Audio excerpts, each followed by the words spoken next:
Pampanga, home to dazzling giant lanterns, is known as the Christmas capital of the Philippines.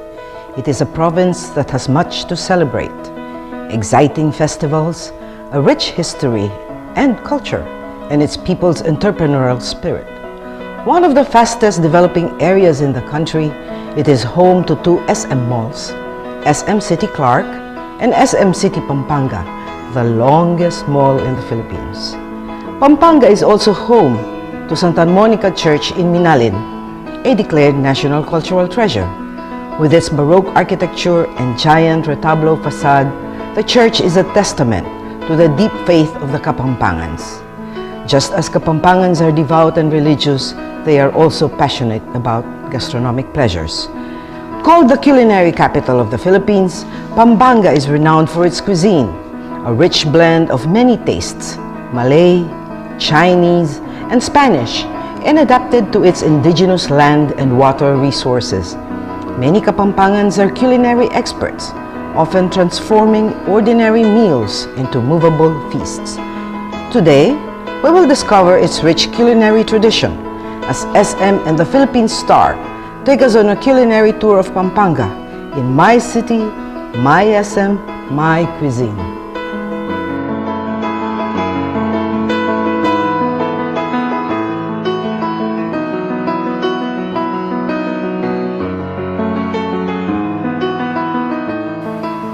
Good afternoon, I'm Cora Alvina, your guide to My City, My SM, My Cuisine here in Pampanga. People with a proud sense of regional identity have brought forth Philippine regional cuisine. Our scattered archipelagic geography sustains varied cultures and distinct cuisines. Culinary styles evolved among the major regions of the archipelago, the variations traceable to our rich natural resources and to the gustatory tendencies and communal practices of families and communities. Contact with foreigners also flavored native cooking practices. My City, My SM, My Cuisine is a joint project between SM and the Philippine Star. It aims to help us rediscover, identify, collect, retrieve, and promote traditional recipes and culinary techniques. This is food heritage conservation at its very best.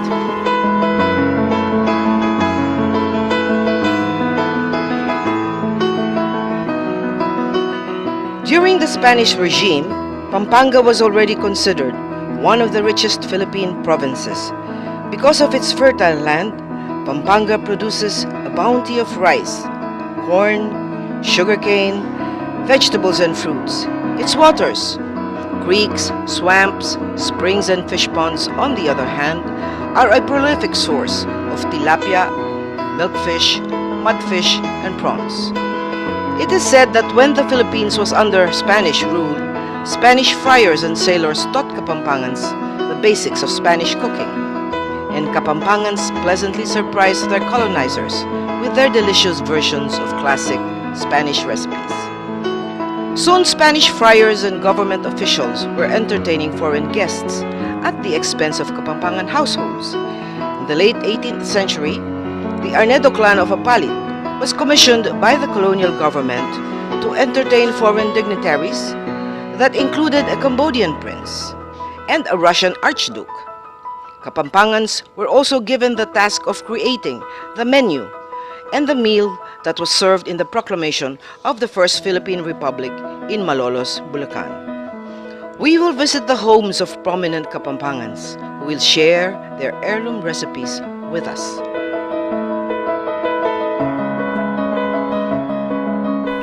The development of cuisine is attributed to the produce of land and seas and the technology wielded to render them edible and palatable. In Pampanga, cuisine is an art form lavishly prepared with utmost creativity and utmost talent. The Kapampangan kitchen is the biggest and most widely used room in the traditional Kapampangan household, the busiest and where the family's traditions are shared and passed on to the next generations.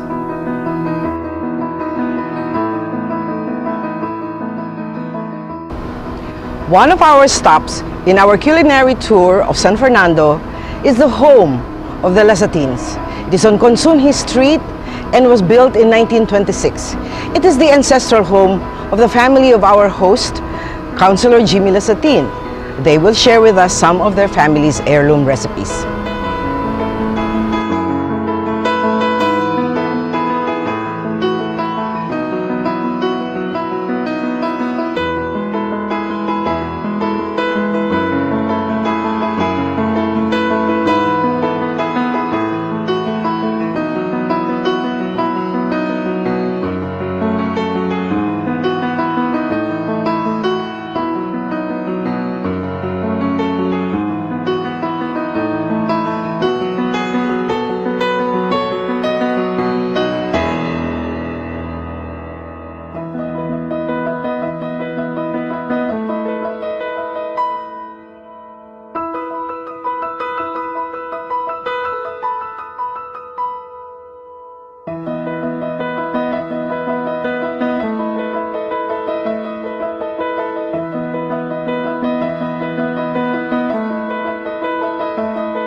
Clarita, Marco, thank you very much for having us in your home, especially in your kitchen.